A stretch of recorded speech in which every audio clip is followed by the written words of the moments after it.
Hello बच्चों, आप सभी का हमारे यूट्यूब चैनल आइडियल देव क्लासेस में स्वागत है। बच्चों, आज हम आपके लर्निंग आउटकम आधारित लर्निंग गेम सामग्री के अंतर्गत विषय सामाजिक विज्ञान लेके आए हैं, जो कक्षा 8वीं के लिए है। इस पुस्तक को राज्य शिक्षा केंद्र मध्य प्रदेश भोपाल द्वारा बनाया गया है और यह सत्र 2022-23 के लिए है। चलिए देखते हैं विषय सामाजिक विज्ञान।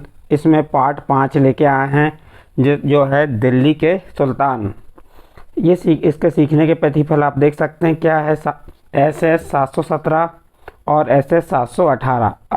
चलिए आगे देखते हैं हम विषय वस्तु और उसका संक्षिप्त परिचय क्या दिया है। देखिए यहाँ पे दिल्ली के सुल्तानों के बारे में हम अभिलेखों, सिक्कों और भवन निर्माण कला, लेखक, कवि, प्रशासक आदि से जानकारी मिलती है। इतिहासकारों ने 1206 ईस्वी से 1226 ईस्वी तक के भारत पर शासन करने वाले सुल्तानों के शासनकाल को दिल्ली सल्तनत माना है। देखिए दिल्ली सल्तनत किसे माना गया? 1206 ईस्वी से 1526 ईस्वी तक भारत पर शासन करने वाले सुल्तानों के शासनकाल को दिल्ली सल्तनत माना है। इस काल के प्रमुख वंश थे गुलाम वंश, खलजी वंश, तुगलक वंश, सैयद वंश, लोधी वंश। दिल्ली सल्तनत के प्रमुख सुल्तान, अब यहाँ पे उनके सुल्तान भी दिए हैं। जो दिल्ली सल्तनत के प्रमुख सुल्तान कौन कौन थे? कुतुबुद्दीन ऐबक। ये कुतुबुद्दीन ऐबक कौन थे? गुलाम वंश के संस्थापक थे, जिन्होंने 1206 से 1290 ईस्वी तक क्या किया था? 1206 से 1210 ईस्वी तक इन्हें शासन किया था और गुलाम वंश 1206 से 1290 ईस्वी तक चला था। उसके बाद शमसुद्दीन इल्तुतमिश, ये कौन थे?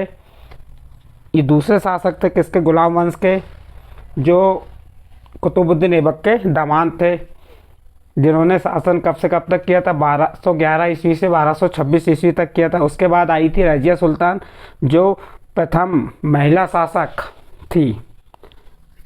इस रजिया सुल्तान के बारे में आप जानते ही हैं, जिसने शासन 1226 से 1240 ईस्वी तक की थी। इसके बाद गैसुद्दीन बलवंत हैं, जलालुद्दीन खिलजी, अलाउद्दीन खिलजी, ये क्या हो गए? दिल्ली सल्तनत के प्रमुख शासन। फिर गयासुद्दीन तुगलक, मोहम्मद तुगलक, फिरोज शाह तुगलक, बहलोत लोधी, ये सब क्या हो गए? दिल्ली सल्तनत के प्रमुख सुल्तान हैं। 13वीं शताब्दी के आरंभिक वर्षों में विभिन्न सुल्तानों का शासन गैरिसनों रक्षक सैनिकों की टुकड़ियों के निवास के लिए बने मजबूत किलेबंद शहरों पर सीमित था, लेकिन उनसे दूर भीतरी प्रदेशों पर उनका नियंत्रण न के बराबर था। इसलिए उन्हें आवश्यक सामग्री, रसद आदि के लिए व्यापार कर या लूटमार पर ही निर्भर रहना पड़ता था। दिल्ली से बंगाल और सिंध के शहरों पर नियंत्रण बहुत कठिन था। अपने शासन को बचाए रखना एक बड़ी चुनौती था।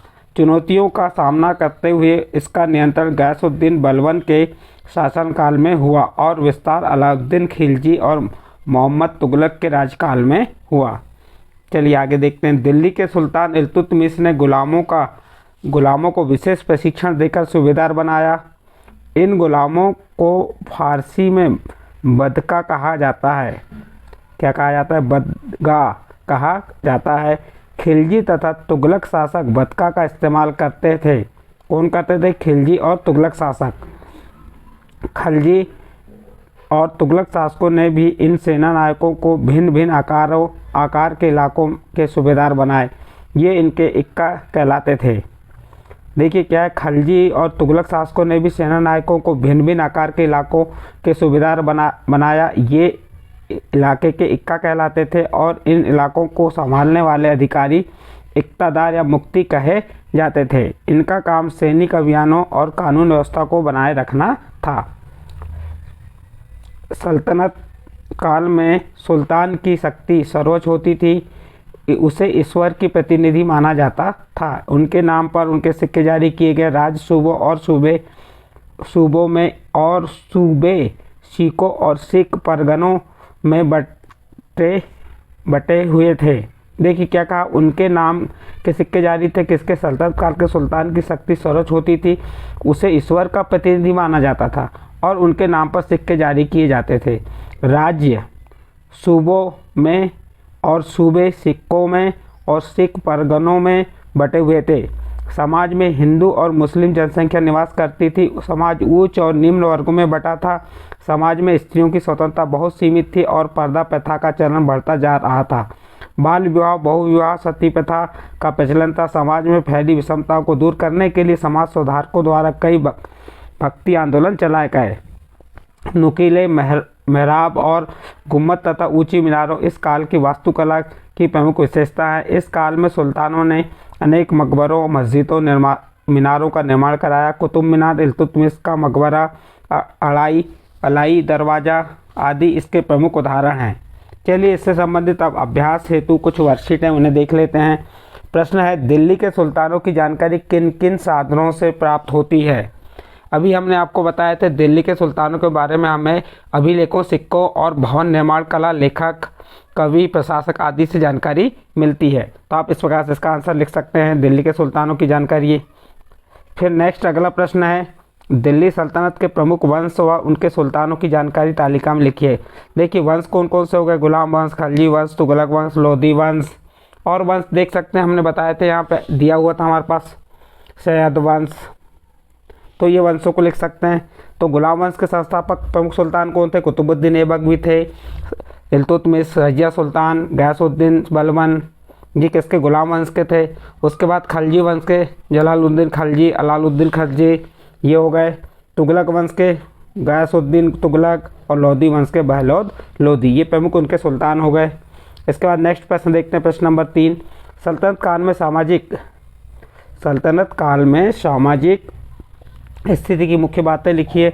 देखिए जो सल्तनत काल था उसकी समाज के प्रति या सामाजिक स्थिति क्या थी, कैसी थी, उसके बारे में मुख्य बातें बताना है। तो देखिए हमने यहाँ उत्तर में क्या बताया है, सल्तनत काल में समाज में हिंदू और मुस्लिम जनसंख्या निवास करती थी। समाज उच्च और निम्न वर्गों में बटा था। समाज में स्त्रियों की स्वतंत्रता सीमित थी। पर्दा प्रथा, बाल विवाह, बहुविवाह, सती प्रथा का प्रचलन था।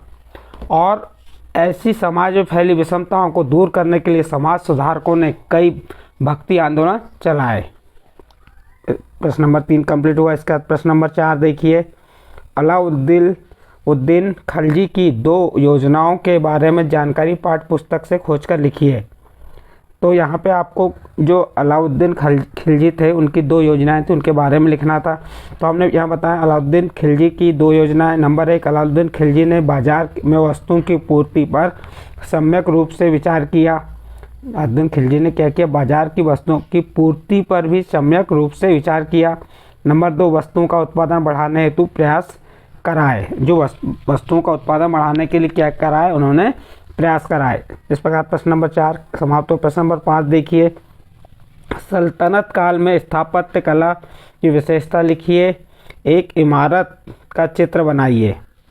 तो ये सल्तनत कालीन जो स्थापत्य कला थी उसकी विशेषताएं क्या है? नंबर 1, सल्तनत कालीन स्थापत्य कला के अंतर्गत हुए निर्माण कार्यों में भारतीय एवं ईरानी शैलियों का मिश्रण देखने को मिलता है। क्या हो गया इसका पहली विशेषता? सल्तनत कालीन स्थापत्य कला के अंतर्गत हुए निर्माण कार्यों में भारतीय एवं ईरानी शैलियों का मिश्रण देखने को मिलता है। दूसरा, सल्तनत कालीन निर्माण कार्य जैसे किला, मकबरा, मस्जिद, महल, मीनार में नुकीले तथा ऊंची मीनारों का प्रयोग किया गया। सल्तनत काल में कुतुब मीनार, लाल महल, अलाई दरवाज़ा आदि का निर्माण किया गया। ये इसकी प्रमुख विशेषताएं हो गई। अब इसका आप एक चित्र भी बना सकते हैं एक इमारत का।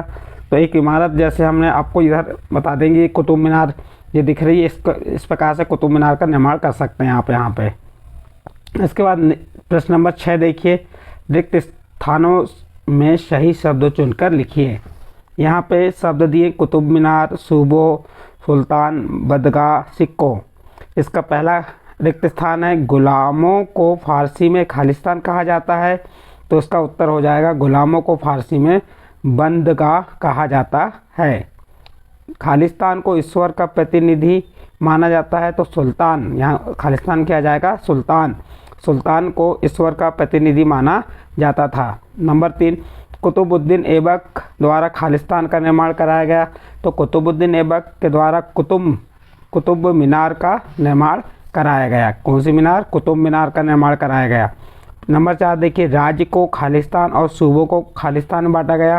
तो राज्य को सूबों और सूबों को सिक्कों में बांटा गया था। इस प्रकार से यहाँ प्रश्न नंबर 6 कंप्लीट हुआ। अब प्रश्न नंबर 7 देखिए, प्रोजेक्ट कार्य है, सल्तनत काल की किन्हीं 2 इमारतों या मीनार के चित्र बनाए, उनके बारे में जानकारी लिखी। देखिए हमने एक कुतुब मीनार यहाँ पर बना के बताएं और कुतुब मीनार के बारे में बता रहे हैं। जो कुतुब मीनार का जो किसने बनवाया था उसके बारे में बताएंगे। कुतुबुद्दीन ऐबक ने इसका निर्माण कराया था। कब कराया था? 1206 ईस्वी में आरंभ किया था एवं इसकी 4 मंजिला बनी थी। 4 मंजिले में 3 मंजिलें कुतुबुद्दीन ऐबक द्वारा और 1 इल्तुतमिश के द्वारा पूरा किया गया था। यानी कि पूर्ण कार्य किसके द्वारा कराया गया था? इल्तुतमिश के द्वारा।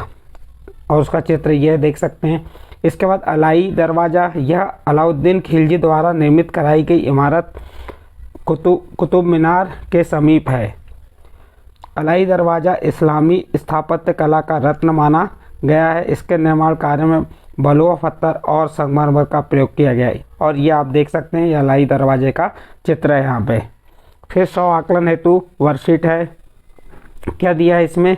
सल्तनत काल के प्रमुख शासकों की शासन विधि। तो शासन विधि नहीं होगी यहाँ पे, क्या होगी? शासन अवधि की तालिका बनाइए। जो उनकी सल्तनत काल के प्रमुख शासक थे, उन्होंने कितने साल शासन किए, उनकी तालिका बनाने को कहा। यहाँ विधि गलत है, यहाँ अवधि आएगा। तो नंबर 1 हम कुतुबुद्दीन ऐबक को ले लेते हैं।